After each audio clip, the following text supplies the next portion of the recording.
Là, il y a un bel épervier là. Il plane. Il a repéré les lieux sans poule. Il n'y a plus rien, mon gars. Et tu sais qu'il y en aura encore les poules qui en attraperaient. Hein. Ah oui, oui. Ah ben ça c'est sûr. Hein. Ouais, mais on Il est passe pas de vite. l'autre côté. C'est pas trop de dégâts. Hein? T'en prendre une, puis c'est tout, pas poule. Oui. Ouais, Non mais ça c'est vrai, il fait pas trop de dégâts. Il la plume sur place et il la mange. Tandis que le renard, lui, il tue tout ce qui est dans la volière. Ah bah ça. Ah oui, oui. Ah, merci Jean-Marie pour ces explications. D'ailleurs, Oui. il y en a beaucoup qui ne croyaient pas qu'un épervier ou une buse pouvait tuer des poules. Ah oui, oui. Eh, C'est bien des buses ou alors c'est autre chose. un épervier, c'est... Et là, regardez mesdames, messieurs, là. Et l'épervier il est toujours là, voilà. Attends, j'ai perdu là. Il arrive.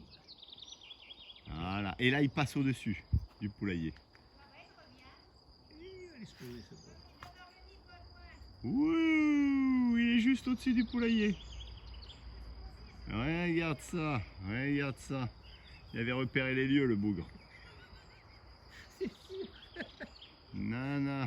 C'est son garde-manger ici. C'est que là, si tu veux remettre un poulailler, tu as intérêt d'avoir les filets, Ah oui, oui. les filets anti-attaque de rapaces.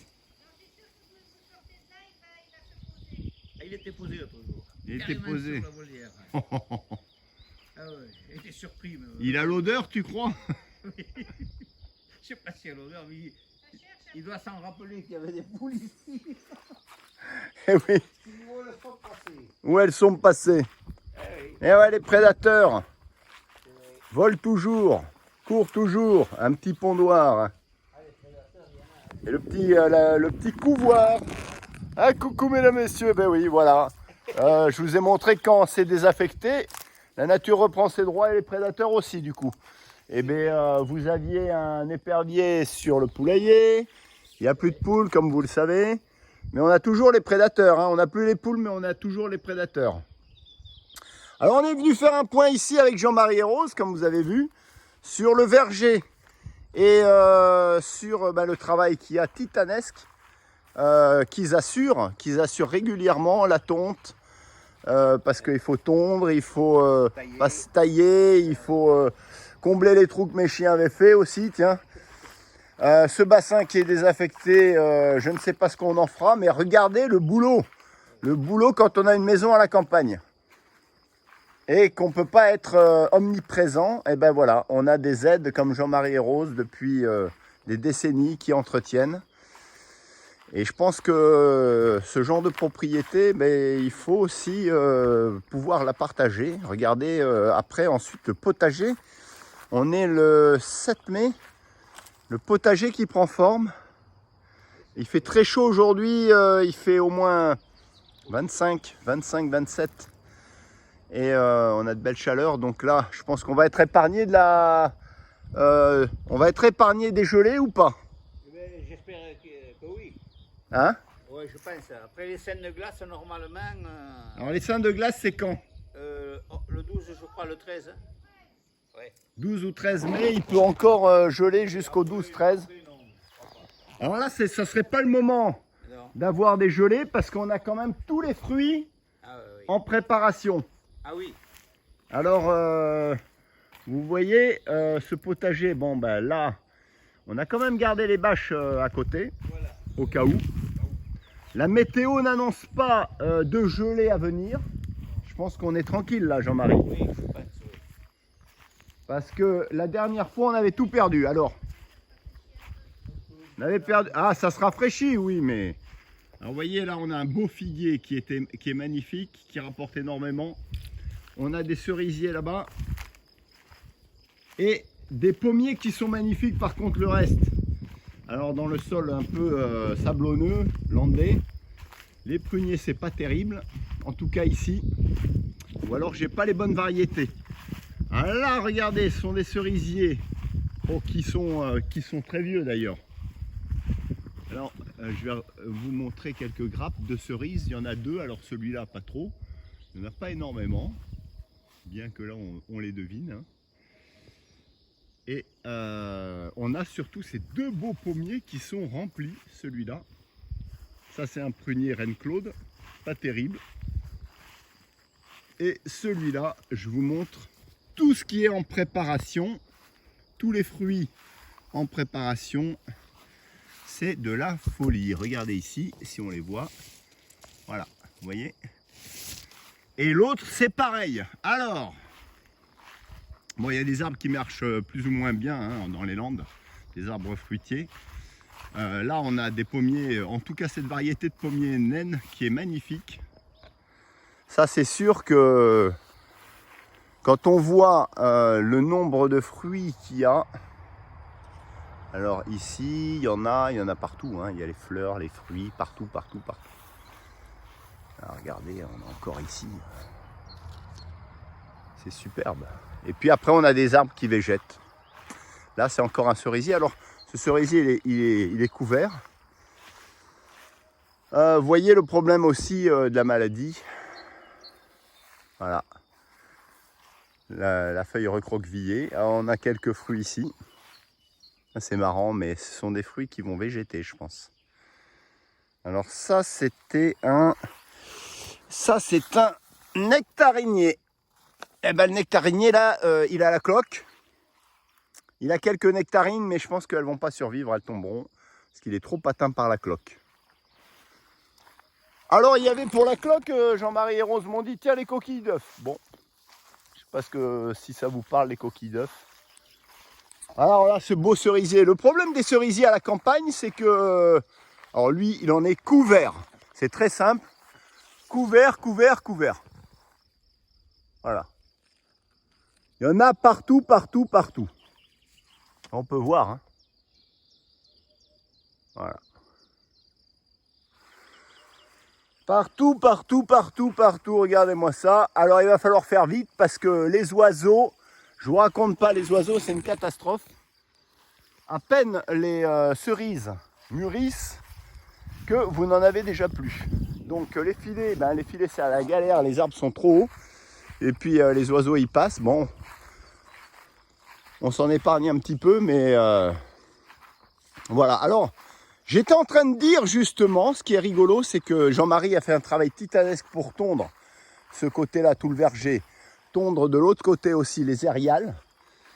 Et ici aussi, parce que souvenez-vous, l'ancien poulailler, là-bas, hein, voilà, avec cette ériale de forêt, comme on dit, eh ben, il faut le tondre aussi, il faut le garder en état. Et oui, bien évidemment. Eh ben, j'étais en train de dire à Jean-Marie, ben, je pense que mon frère devrait récupérer de l'association 30 millions d'amis qui met, vous savez très bien, des animaux en pension. Ben, on devrait prendre quelques brebis, quelques chèvres, et puis il ferait le taf. Ça serait vraiment génial. Alors peut-être qu'on y viendra dans un second temps, je ne sais pas ce que vous en pensez. Alors les chèvres, on m'a dit que ça mangeait un peu tout, mais si on mettait des chèvres dans l'aérial de forêt, et pas dans le verger forcément, et des brebis dans le verger, alors ça apporterait de l'apport en engrais naturel, et puis ça, ça tondrait la pelouse. Voilà, bon, je pense qu'on a une solution, hein. On a une solution peu coûteuse qui épargne bien des efforts. Les asperges, Jean-Marie, pourquoi elles sont déjà hautes? Ah bah oui, parce que c'est au mois de mars. Alors plus personne n'en a mangé. Ah si, moi. Ah. Moi j'en ai mangé, oui. Ça fait pousser, il y a combien on a arrêté? Il y a 15 jours. Ouais. Ramasser. Personne n'est venu, personne n'a bougé. C'est ça. J'en ai mis au congélateur. Ouais. Puis alors là-bas, on a les choux qui sont devenus magnifiques, Les choux, qui étaient destinés aux poules. Alors on y va. Ah, les choux qui étaient destinés aux poules là-bas, qui finalement... J'ai fait des citrouilles. Ah, t'as fait les citrouilles? et on va en faire là aussi.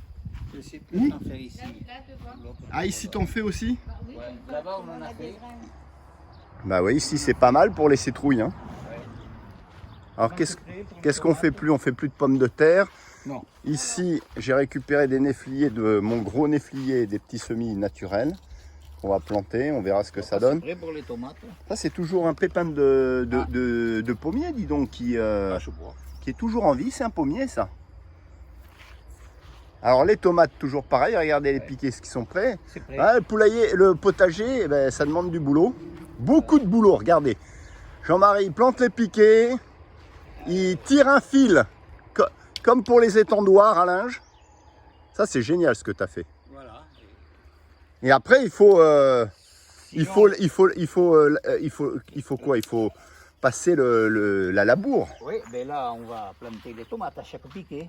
Voilà, ici. À chaque piquet, on met une tomate et on l'attache. Et entre, je vais mettre une salade. Et entre une salade. Une salade. Et là, on va mettre Ouais. les poireaux. Ici, peut-être, je sais pas quoi. Ah, il y a des associations à faire. Oui, voilà. Les Oui. tomates, je sais qu'il y a Là, c'est une rangée de tomates qu'on fait. contre les maladies, il y a une interaction entre les plantes, les bleuets. Tu te souviens? Je crois que les petites bleuets entre les tomates pourraient. Non, les trucs jaunes, là. Je sais plus, les petites fleurs. Là. C'est toi ou quoi? Après, il y avait les. Là, c'est les ratopes. C'est un animal qui est mort. Ah, regardez les ratopes ici. Tu as attrapé. Alors les ratopes, on n'est pas là pour tuer. Ah, il y en a deux Où tu vois le deuxième? ici. Ah ben oui, je le cherchais, Gouillon. Ouais, il y en avait Alors deux. les ratopes, on n'est pas là. Hein, mesdames, messieurs, il faut bien comprendre une chose. C'est qu'on n'est pas là pour braconner, on n'est pas là pour tuer gratuitement. On respecte profondément la vie de chaque être vivant. Il faut savoir que, donc je ne veux pas de polémique là-dessus, parce que sachez qu'ici on est à la campagne, on respecte tout le monde. Et ces ratopes-là, on les respecte d'autant plus qu'ils sont dans la nature. Mais quand vous faites un potager pour survivre et pour vivre, à un moment donné, vous faites un choix. Soit c'est vous, soit c'est eux. Donc nous, on a fait le choix quand même de garder un peu de quoi se nourrir. Donc les ratopes sont très destructeurs. Donc je vous montre un ratope. Donc je ne vais pas le toucher parce qu'il y a un peu les mouches. Donc les ratopes, malheureusement, c'est pas comme une taupe. Ça a des énormes incisives. Ça mange les racines. Et voilà, et ça vous coupe les racines nettes. Ouais. Donc, voilà. Alors ce ratope, il va servir aussi, je vous le montre, à nourrir d'autres animaux. Voilà, voilà les incisives, regardez-moi ça. Donc vous voyez, ça vous coupe toutes les racines et ça fait des galeries de partout. Toutes les racines, c'est ça des plantes. Oui, oui. On a eu des plantes, les coquerets du Pérou, et des petites plantes un peu, des petites baies, les petites baies exotiques, qui étaient magnifiques. On a perdu Voilà. tous les fruits du jour au lendemain. Parce qu'il y avait, voilà. Et quand tu veux arroser, l'eau elle part dans les. Voilà, elle part dans les galeries et on n'arrose pas. Donc on fait un choix de les capturer ici dans cette zone, bien évidemment. On ne va pas les braconner dehors, à l'extérieur, dans la nature. Ça, bien sûr que non. On est là pour respecter tout le monde. Chacun à sa place, bien évidemment. Si ça marche en synergie et si ça marche en coopération, sachez que, bien évidemment, eh ben, on les garderait. Mais ce n'est pas le cas. Ça marche en concurrence, en compétitivité. En compétition, pardon. Alors ici sont les choux. Les choux qui sont encore d'ailleurs bons. Vous vous rendez compte, ces choux-là, ils ont 1 an presque. Ils ont 1 an. Vous avez encore de la matière à donner à vos bêtes. Regardez ça. Et là, ils sont complètement fleuris, ce qui permet la pollinisation et d'attirer les abeilles. Donc, on les a laissés. On peut toujours les exploiter et à la fois pour les animaux et à la fois pour les insectes. Donc, voilà. Et on va essayer de récupérer les graines. D'ailleurs, ça fait des gousses. Tu vois les gousses ici, là? Alors, je pense qu'il faut les prendre quand elles sont fanées. Ouais, quand elles seront sèches. Là, vous avez plein de gousses. Donc, alors ça, c'est du chou alimentaire. Et on va essayer de les récupérer pour en replanter éventuellement. En tout cas, pour faire un stock de graines. C'est rempli de graines, ça attire les... C'est des gousses. Ouais, c'est ça. Et ensuite, tu as mis les potirons et les citrouilles. Ah oui. Alors là, t'en as mis combien là? 5, je crois. 5 graines? Ah non, des Non, graines. t'en as mis un peu dizaine, partout. à peu près. Une dizaine. Ouais. par trou. Une dizaine qu'on va retirer pour les éclaircir, Voilà. pour les Et espacer ça après. va Et ici, et là tu réserves encore Oh, de... ça va s'étaler après. La citrouille elle va arriver jusque là. Hein. D'accord, mais s'il y en a, par exemple, si tu en as 5 ou 6 dans le même Oh, trou, je les laisse. ah tu les laisses. Oui. Je les laisse partir. Et tu vas en planter là-bas après de nouvelles graines Oui, là-bas. voilà, ouais. Là-bas, oui, on va voir. Alors le piégeage, mesdames, messieurs, je vous montre quand même, je termine sur le campagnol ou le râteaupe, communément appelé. Donc comment tu fais le piège? Le piège il est très simple. La bête n'a pas le temps de souffrir, mesdames, messieurs. Voilà, ce sont les pièges traditionnels. Il passe, boum, ça l'étrangle, il est mort sur le coup. Ouais. D'accord? Donc il n'y a pas de souffrance. Il n'y a pas de souffrance animale. Voilà. Il y a plus tard. Donc aujourd'hui, ça fait combien de râtaupes que tu as capturé depuis le début de l'année? 14, je pense. 14 depuis Oui. le début de l'année. 14 ici, entre le potager Oui. et le verger. Ici, oui. 14 Ici. entre le Oui. potager et le verger, mesdames, messieurs. Vous imaginez Oui. Même pas, je les ai tout pris la ici. prolifération, Regardez. tout Oui. ici, tout Oui. dans le potager, mesdames, messieurs. Oui. Imaginez la prolifération Ouais. du rat. Bah, c'est comme les rats, hein, j'imagine. Oui.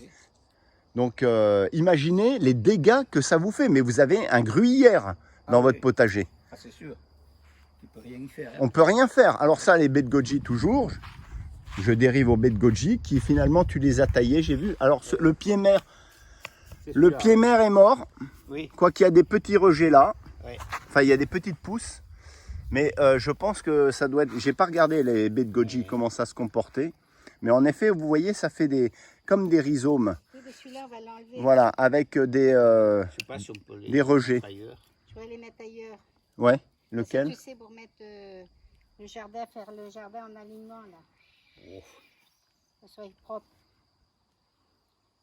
on va voir. Oui, il faudrait les enlever. Il faudrait les enlever l'hiver. Bah oui, au mois d'octobre. Ouais, au mois d'octobre, quand ils commencent à perdre leur pouce. Voilà. Non, au mois d'octobre, Ouais, je crois ouais. qu'ils donnent septembre-octobre, Ouais. ils vont donner. Ouais, il y en avait. je Non? me rappelle. Ouais, il y en avait, il me semble. C'est pas bon à manger. Ah, moi j'aime bien. Il faut aimer. Non, mais en fait, ils les mangent. Le truc du Pérou, moi. Ouais, ah bah oui, le coqueret du Pérou, Ah on oui, en parlait là. ouais. Est-ce que tu en as alors? Bah, Et moi, on a j'en ai deux pieds, mais ils ont du mal. Je les ai repiqués. repiqué, mais j'en ai un beau, moi, un pied qui est haut comme ça. Hein. Ah bah il va donner alors. L'année Ah, celui-là, dernière, oui. il a déjà donné. Je l'avais l'année dernière déjà, celui-là, ouais. J'arrivais à le sauver. Et on en Ah, a ça, des- c'est incroyable. Je sais pas. Ça C'est gèle, gélif, oui, mais ça gèle. repart, il Mais faut ça les repart. laisser, voilà. Ah ben ça c'est un truc que je savais pas. Mais je te les amènerai les pieds, là, qui vont Les être partis. petits pieds, mais ils ont du mal. Hein. Eh, les petits pieds, ah oui. Ils étaient dans le citronnier, putain. Ouais. Dans ton citronnier. Ouais, on m'a donné un citronnier et... Alors là c'est pareil, on fait le tour de la propriété, mais là c'est pareil. Il y avait un gros boulot de remblaiement et de nivellement de la terre parce qu'il y avait des cratères qui avaient été creusés par les chiens. Ouais, toutes ces vieilles maisons nécessitent beaucoup de main d'œuvre. Même les scènes la veille. Beaucoup de main d'œuvre. Et avec les frelons, toujours, vous voyez la protection des abeilles. Je ne sais pas si vous vous souveniez de mes vidéos sur les piqûres. L'apithérapie, alors bien sûr, j'ai arrêté, hein, vous le savez. Et donc, vous voyez la protection. Et voilà. Regardez la protection des abeilles. Ce paquet. L'implication que nous avons, puisque nous avons cet essaim depuis des décennies et des décennies, hein, si ce n'est un demi-siècle presque, non? C'est il y a un moment. Hein. Moi, j'ai Dans- toujours vu, là. Dans les infrastructures Depuis 60 de la maison. Voilà. Donc c'est un essaim que l'on garde précieusement, je peux vous dire. Il n'y a pas de miel qui ruisselle à l'intérieur, d'ailleurs c'est marrant. Hein. Et regardez encore, Ça sent dans la chambre en haut, le miel. Ça sent le miel, oui. ça sent le miel en haut. Ouais. Et donc on a toujours nos bouteilles de frelons. D'ailleurs qu'il faudra changer, Jean-Marie. Ouais. Donc, là, tu prends Oh, moins putain, chaud. il y a Moins un chaud, ouais. capitaine, le premier coup. Ouais. Je les avais mis là. Donc vous voyez, vraiment très impliqué dans la protection des abeilles, mesdames, messieurs. C'est que j'ai eu beaucoup de commentaires en ma défaveur là-dessus. Pourtant, je n'ai cessé de répéter que nous étions très fortement impliqués, sensibles à ça. Les abeilles disparaissent dans le monde. Il n'y a pas de pesticides ici. Tout est naturel. on préserve les êtres vivants et tous quels qu'ils soient. Voilà. Donc très joli aérial là, magnifique. Une belle maison landaise, mesdames, messieurs. Un peu un refuge familial. Avec un bel olivier là, hein, Ouais. qui est en fleurs, qui a bien grandi. Ouais, celui-là, il gèle pas. Non, lui il gèle pas, Ouais. il est résistant et puis il se développe bien. Regardez. Donc l'olivier se plaît dans les Landes aussi, même si c'est humide. Hein. Ah, c'est sûr que je pense que il doit souffrir un petit peu du trop plein d'humidité, mais il se rattrape à partir du mois d'avril, mai, quand ça commence à s'assécher, à se réchauffer. Pas très beau à sécher. Voilà, mesdames, messieurs, le petit tour d'horizon et le travail et l'implication de tout le monde, surtout Jean-Marie et Rose, hein, puisque moi j'ai un peu lâché l'affaire. Mais il n'en demeure pas moins qu'on va s'occuper de plein de choses encore. Et puis, ben malheureusement, ce poulailler, ben voilà, qui dort pour l'instant. Sait-on jamais, peut-être aurons-nous l'opportunité, peut-être que c'est la situation sociale et économique qui nous poussera à remettre des animaux et des bêtes comme à l'époque de mes parents qui avaient implanté, j'allais dire, énormément d'espèces d'animaux, le mouflon, le mouton, pourquoi pas la chèvre aussi. Regardez tout ce qu'il y a comme terrain de jeu pour ces animaux. Regardez-moi ça. Regardez tout ce qu'il y a à faire. On peut mettre de la vie là-dedans. De la vie en dehors des espèces sauvages. Regardez tout ce qu'il y a à tondre, mesdames, messieurs, c'est impressionnant. Hein, il faut énormément de machinerie.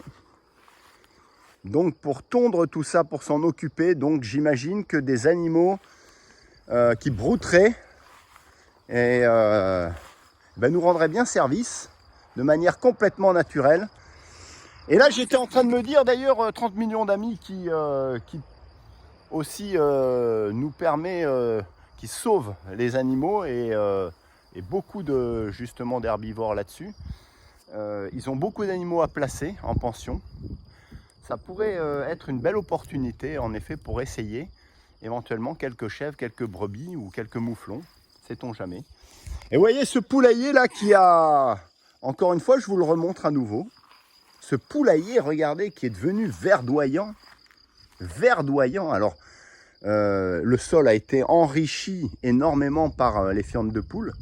J'ai jamais vu ça, regardez ça. Il est magnifique. Et là, vous avez toute l'herbe qui pousse sur... oh là là là, c'est impressionnant. Bah, sur cette couche d'humus, d'engrais, de compost généré par les poules, même si elles ont véritablement quand même surexploité le sol en matière d'être vivant. Mais regardez comment ça reprend vite ses droits. Regardez-moi ça, c'est impressionnant. Voilà, voilà. Voilà, voilà, mesdames, messieurs. Voilà ce beau domaine qui s'offre toujours à nous et qui ne laisse pas insensible. En effet, c'est une belle opportunité pour ici, pour réfléchir sur le sort qui nous attend dans des moments de crise sociale et économique. Donc ça laisse quand même penser que il ne faut pas négliger ce genre de propriété, ça c'est certain. Et beaucoup se lancent dans la permaculture et dans l'autonomie. Donc c'est une idée qui nous a traversé l'esprit. Alors pour l'instant on ne peut pas la réaliser, bien sûr, mais sait-on jamais, un jour peut-être vous verrez apparaître beaucoup d'espèces et à nouveau un poulailler avec peut-être beaucoup d'autres animaux. Sur ce, mesdames, messieurs, je vous dis à la prochaine. Portez-vous bien et surtout, s'il vous plaît, respectez en effet, respectez la politesse, respectez ce que l'on fait parce que c'est que du partage pour vous. Donc,